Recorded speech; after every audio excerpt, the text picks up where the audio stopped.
मित्रांनो, हा कांदा आहे डोळ्यात पाणी आणणारा.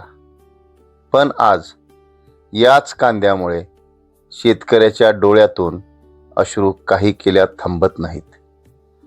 रोज पहाटे अंधार असतानाच शेतात उतरलेल्या हातांना मातीला हात लावताना मनात एकच इच्छा, यंदा तरी मेहनतीचं चीज होईल.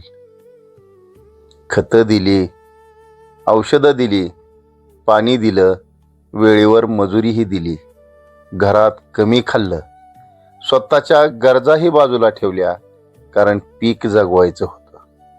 पण बाजारात गेल्यावर हातात पीक आहे, पण मनात आता शब्द नाहीत, भाव नाही, आधार नाही, विचारायला कोणाकडे काहीच नाही. आज शेतकरी रडत नाही, तो फक्त शांत, स्तब्ध आणि हतबल झालेला दिसतो. नमस्कार, माझे नाव विशाल कापसे आहे. माझी शेती ही धामणगावमध्ये आहे.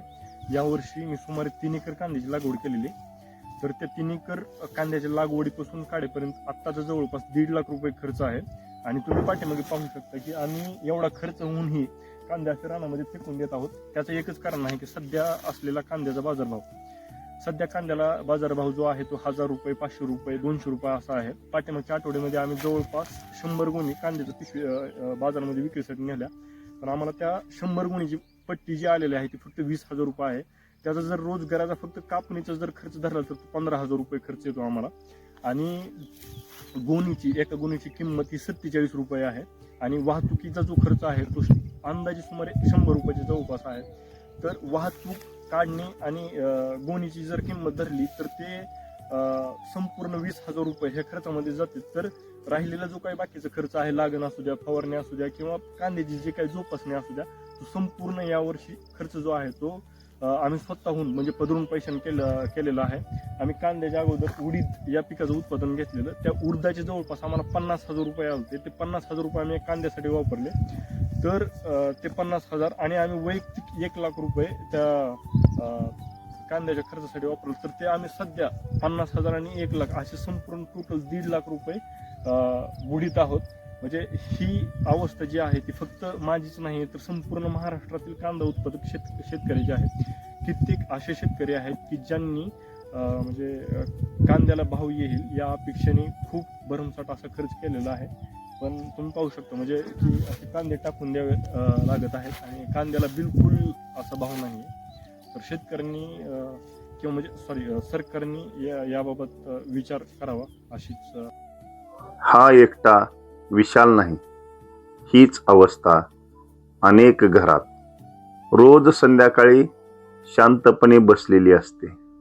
जगाचा पोशिंदा म्हणून ओळखला जाणारा शेतकरी आज घरात कोणाला कमी भासू नये म्हणून स्वतःच्या मनातले प्रश्न मात्र गिळून टाकतो. कांदा पिकवणं तेवढं सोपं नाही. रात्रीची जागरण, उन्हाची तळप, पावसाचा फटका या सगळ्यांशी रोज लढत तो पीक उभा करतो. कारण त्याचं स्वप्न फार मोठं नाही, फक्त एवढंच, मुलांनी शिकावं, घर चालावं आणि मेहनतीची किंमत शून्य ठरू नये. हा व्हिडिओ तक्रार नाही, एक शांत अर्ज आहे. ज्यांना निर्णय घ्यायचे आहेत त्यांच्यासाठी एकच विनंती, कांदा उत्पादक शेतकऱ्यांची परिस्थिती थोडी समजून घ्या आणि शेतकऱ्याच्या मेहनतीचा अपमान होणार नाही याची काळजी घ्या. धन्यवाद.